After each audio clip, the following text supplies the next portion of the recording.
فیض رمضان، فیض رمضان،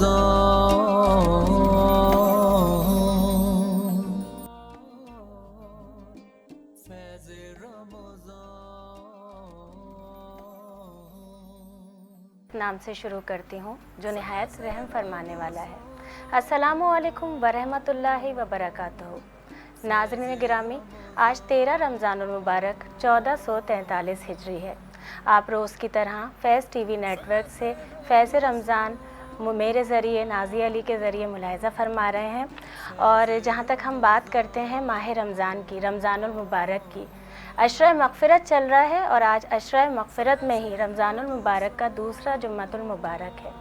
رمضان المبارک کی برکات پہ جتنی بات کی جائے کم ہے، اور روز ہماری بھی کوشش ہوتی ہے کہ جہاں اتنی برکتیں، جہاں اتنی نعمتیں اور جہاں اتنی عبادتیں ہمیں نظر آ رہی ہیں، وہیں پر کہیں نہ کہیں ہم بھی ذکر خداوندی آپ سے شیئر کریں، بات کریں اس پر۔ اور اللہ تعالیٰ یقیناً جب ہم یہ محفلیں سجاتے ہیں تو اس میں ہماری عبادتوں کو قبول فرماتا ہے، کیونکہ وہ جانتا ہے ہم سب کی نیتوں کو۔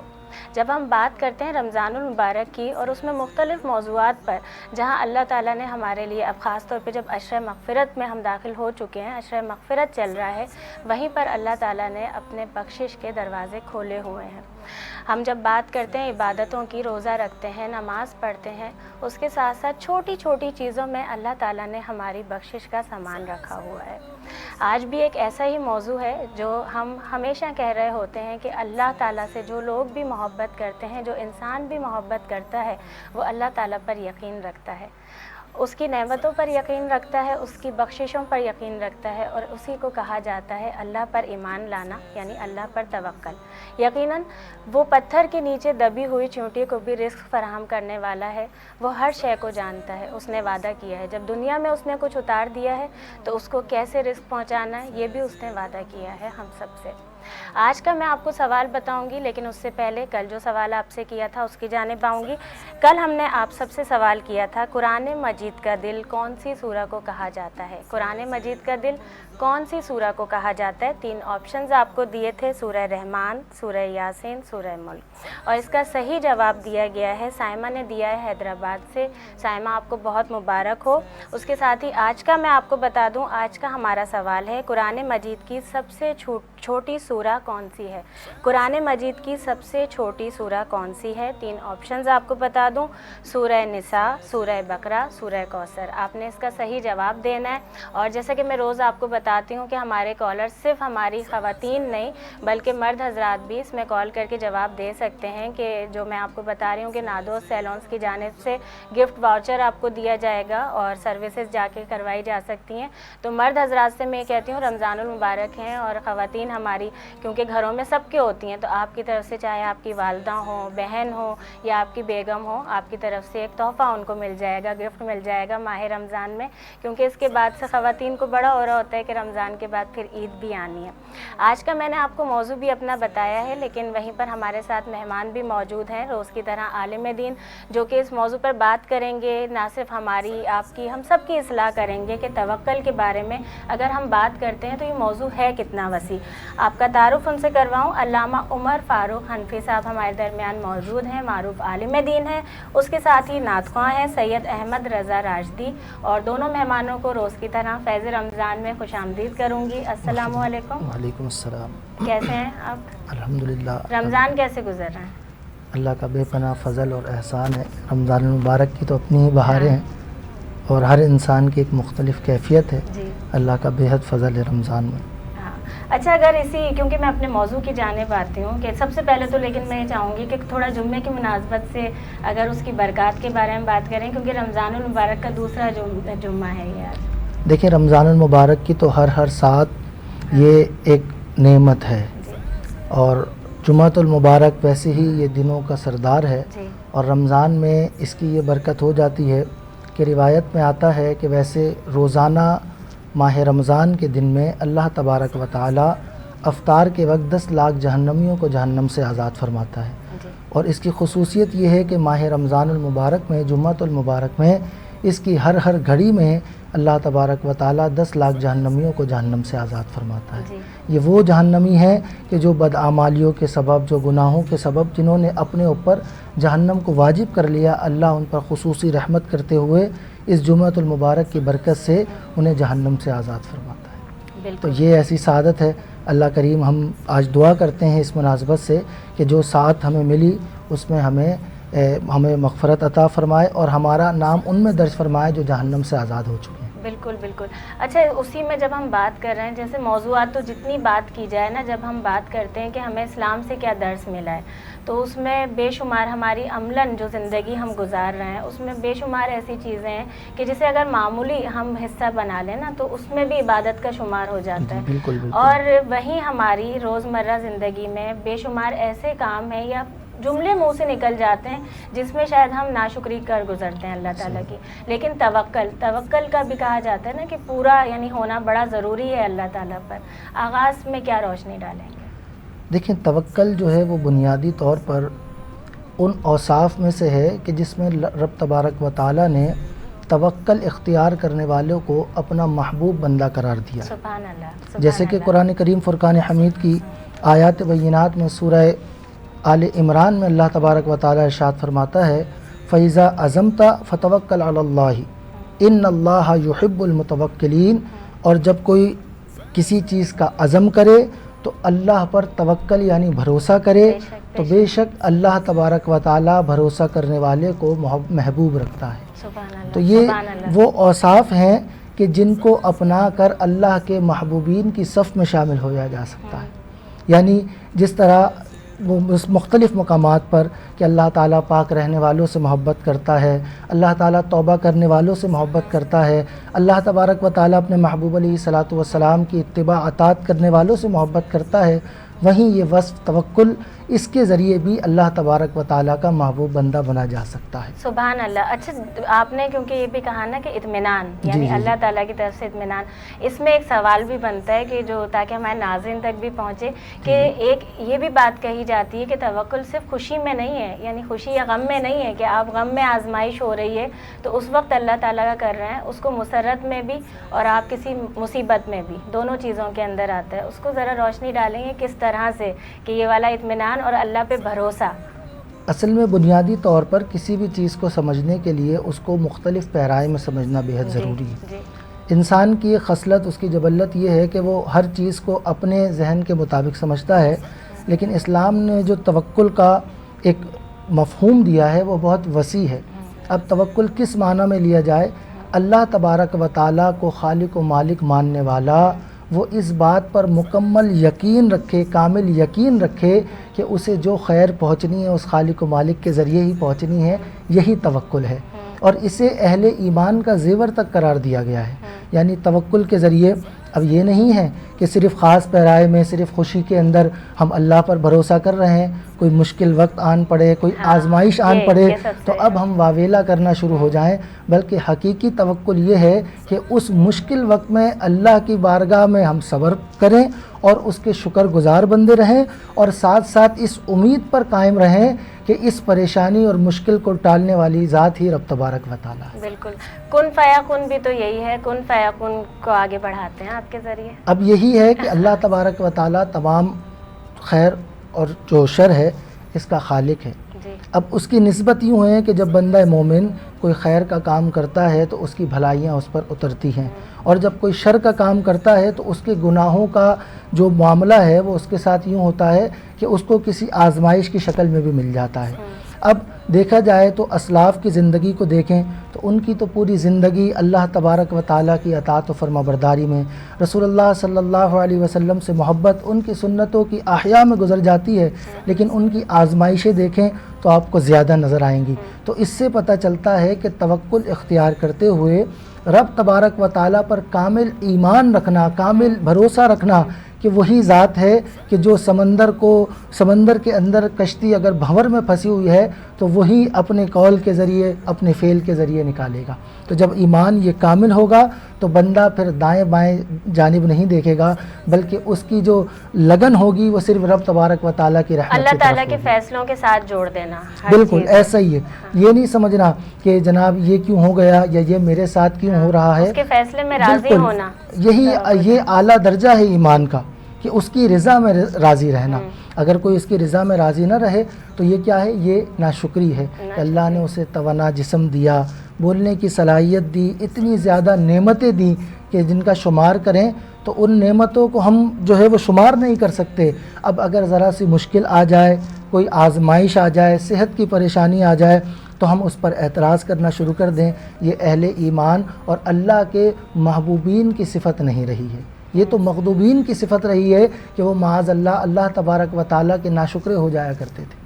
تو ہمیں بالخصوص اس طرف توجہ دینے کی ضرورت ہے کہ توکل کا جو مفہوم ہے بنیادی طور پر وہ یہی ہے کہ اللہ کی رضا میں راضی رہنا اور اس کے اوپر مکمل اعتماد اور بھروسہ رکھنا۔ بالکل، کیونکہ اس نے وعدہ کیا ہے نا ہر چیز کا۔ جہاں رزق کی بات کی جاتی ہے اس میں بڑی ایک اہم چیز ہے، اور وہ پھر اسی میں آ جاتی ہے توکل میں، کہ کس طرح سے جب انسان کہیں سے بھی کوشش کر رہا ہوتا ہے، جو اللہ تعالیٰ نے طے کر دیا، اس نے وعدہ کیا ہوا ہے، تو وہ تو سچائی کے ذریعے بھی آنا ہے نا، پھر اس میں آپ کہیں سے بھی سمیٹنے کی کوشش کریں۔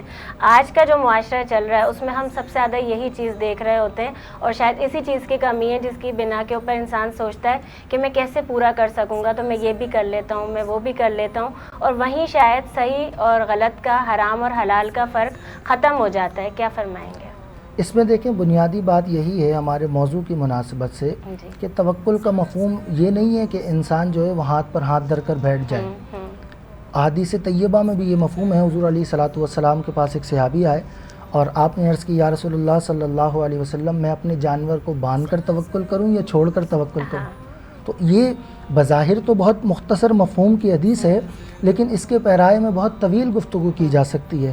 اس سے بندہ مومن کو یہ بات خاص طور پر واضح نشانات ملتے ہیں کہ بندہ یہ دارالاسباب کے اندر اسباب کو اختیار کرے۔ اور اسباب کون سے اختیار کرے؟ اسباب وہی اختیار کرنے ہیں کہ جو رب تبارک و تعالیٰ کی خوشنودی والے ہوں، جو اسے راضی کرنے والے ہوں۔ حرام اور حلال کا فرق بالکل، سمجھنا۔ اب اس کے اندر یہی ہے کہ ہمیں کھانا پینا تو ملنا ہی ہے، اللہ نے جو رزق کا وعدہ کیا ہے وہ ہمیں مل کر رہے گا۔ اب معاملہ یہ ہے کہ ہم کس راستے کو اپنے لیے اختیار کرتے ہیں۔ وہ راستہ کیا ہے؟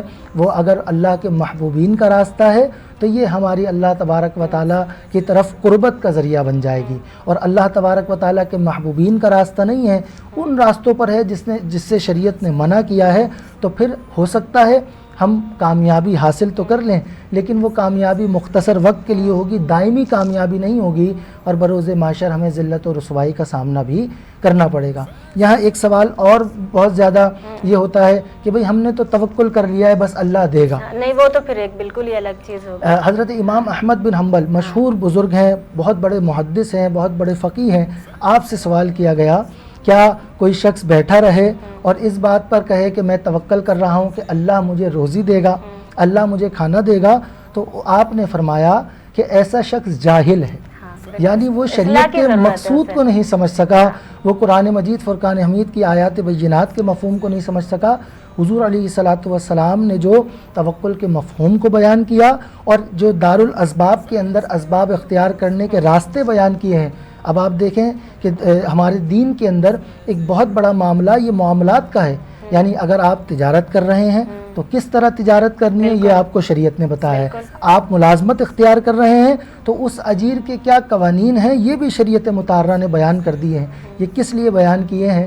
یہ اس لیے بیان کیے ہیں کہ آپ ان تمام کے تمام معاملات کے اندر اللہ کی رضا اور خوشنودی کو مقدم رکھیں اور اپنے دنیاوی معاملات کو اس کے مطابق ڈھالیں اور اللہ کی رضا حاصل کریں، اور بروز معاشر محبوب علیہ الصلوۃ والسلام کی معیت میں جنت میں آپ کا داخلہ ہو سکے۔ تو یہ محبوبین کی صفت ہے۔ تو یہ ہمیں بالکل یہ نہیں کرنا چاہیے یا یہ نہیں سوچنا چاہیے کہ بس جناب ہم نے توکل کر لیا ہے اور اب کاروبار، اس کے لیے اسباب کو اختیار کرنا ہے۔ اگر آپ کاروبار سجانا چاہتے ہیں تو اس کی مکمل معلومات لیں، اس کا مال کہاں سے ملتا ہے، کس مقام پر اس کی کھپت زیادہ ہے.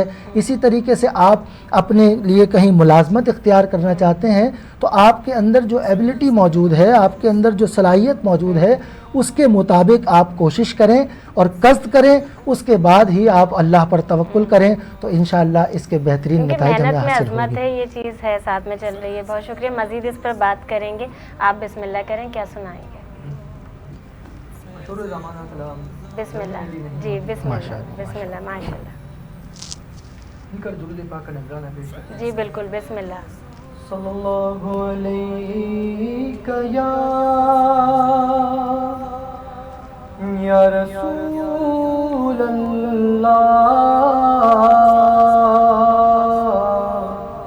وسلم علیہ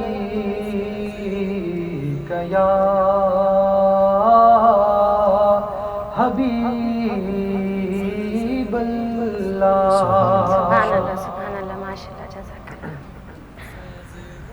زمین میلی نہیں ہوتی،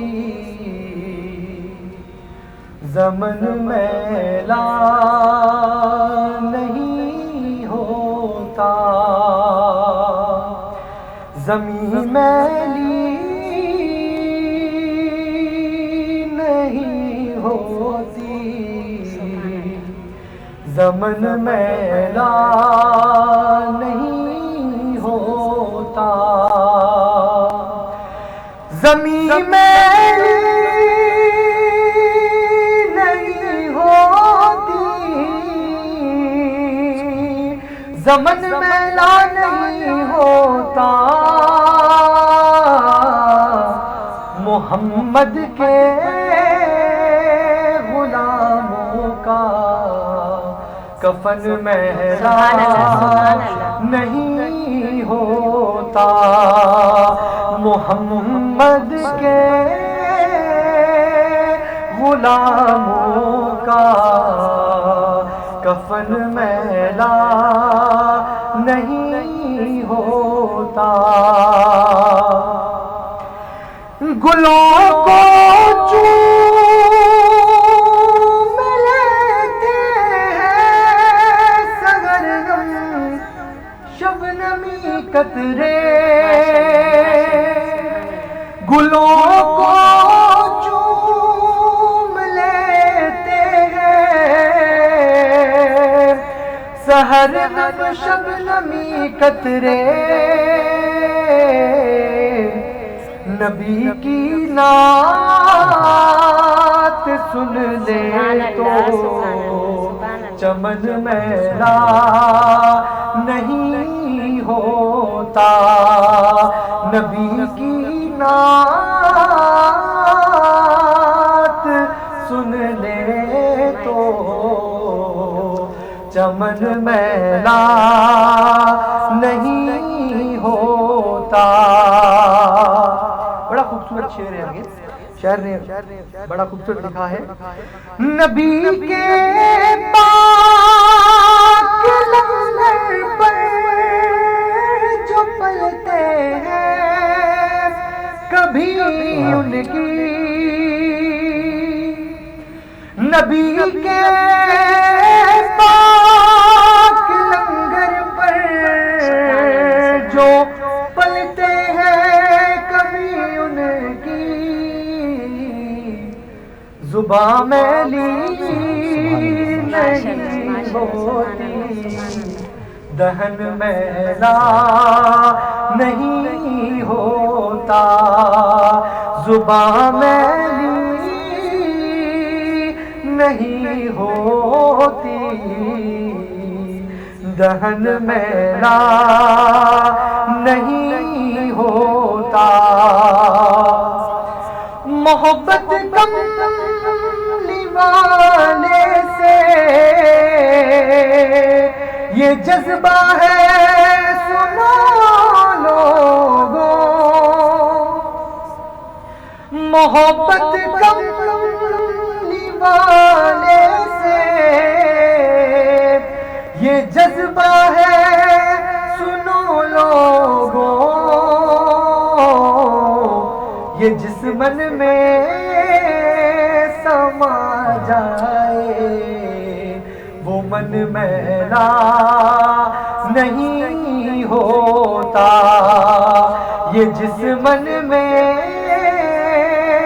سما جائے وہ من میلا نہیں ہوتا۔ محمد کے غلاموں کا کفن میلا نہیں ہوتا۔ سبحان اللہ، ماشاء اللہ، جزاک اللہ خیر۔ ذکر نبی سے ہم کو نئی روشنی ملی، ذکر نبی سے ہم کو نئی روشنی ملی، ایمان کو ہمارے نئی تازگی ملی، ایمان کو ہمارے نئی تازگی ملی، آتے ہی ان کا نام میرے لب پہ دوستوں، آتے ہی ان کا نام میرے لب پہ دوستوں، بیمار دل کو میرے نئی زندگی ملی۔ ناظرین مزید بات کریں گے، ابھی ہم رمضان المبارک میں جس طرح کوئی نہ کوئی موضوع ہوتا ہے، آج کا ہمارا موضوع توکل ہے۔ آپ سب دیکھ رہے ہیں فیض رمضان، ابھی حاضر ہوتے ہیں ایک وقفے کے بعد۔